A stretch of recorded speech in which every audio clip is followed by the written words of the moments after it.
Hello, John. Hello, Oliver. And you've got some opinions on the Youth Assembly on Climate Change that was recently in Dail Eireann. There was a bunch of kids brought in there and they were talking about climate and various things. Go ahead.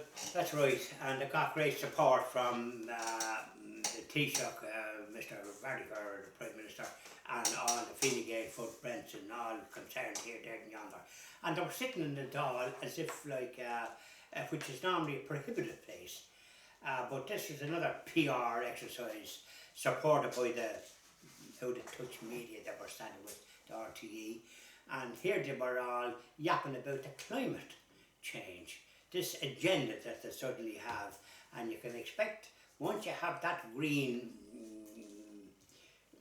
business in the Dáil, and some of them now is elected to Europe, another, holy God, once they're in, you'll hear nothing but yap about your carbon footprint. The last time they were in a Fianna Fáil government, you heard that rubbish and it'd give you a pain in the head. You'd need to clap them with their carbon footprint. And here they are now, they're back in again, and here we have this climate nonsense and a crowd of kids in the Dáil, sitting in Dáil seats, yapping about the climate. And the children that allow them in, the TDs, because they must have the brains of those children. And this is the agenda to try to feed the public.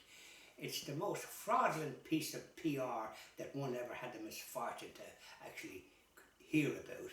Now, I don't look at any of this rubbish on the television, but you can't help hearing about it, even on the internet when you're looking at something, wherever it's next thing it's popping up and you hear about this and you see a picture of it, and here they are sitting in the Dáil as if like they're important, and really it's pathetic.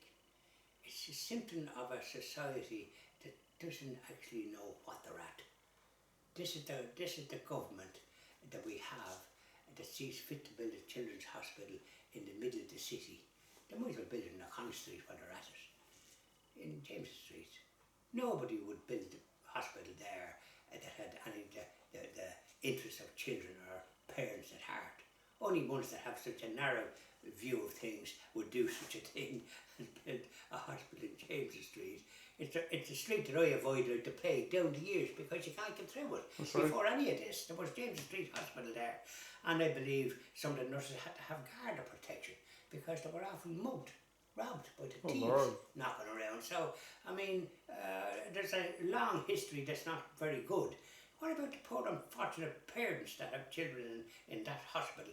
How are they going to get to it at all, or park? I presume it'll cost a fortune for the park in the blinking place, because that's one of the things about parking in hospitals that people criticise, the amount they have to pay when they're visiting patients. And when people have to drive from all around the country to go to this National Children's Hospital in about the worst site in the country that you could pick, instead of picking a site in the like of Mullingar or somewhere if they want to build a National Children's Hospital, so as people can get to it, or somewhere where they can get to it, not James Street in Dublin, which you can't even drive through.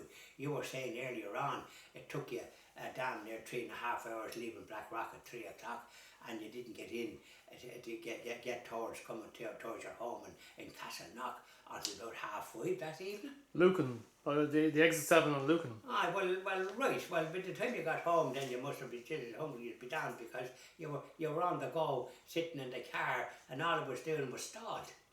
And you were on this M50 that's supposed to be a motorway. Yeah. That sounds like a gridlock. And so that's what it's like in Dublin now. So here now they want to build a children's hospital, and how are them poor devils going to get to it unless they have helicopters? That's it. Because you can't drive to it. How would you get to it? How long would it take you? So this is the sort of an example of this youth assembly, and I'm not surprised that they're all about the climate, because everything else that they're doing is useless.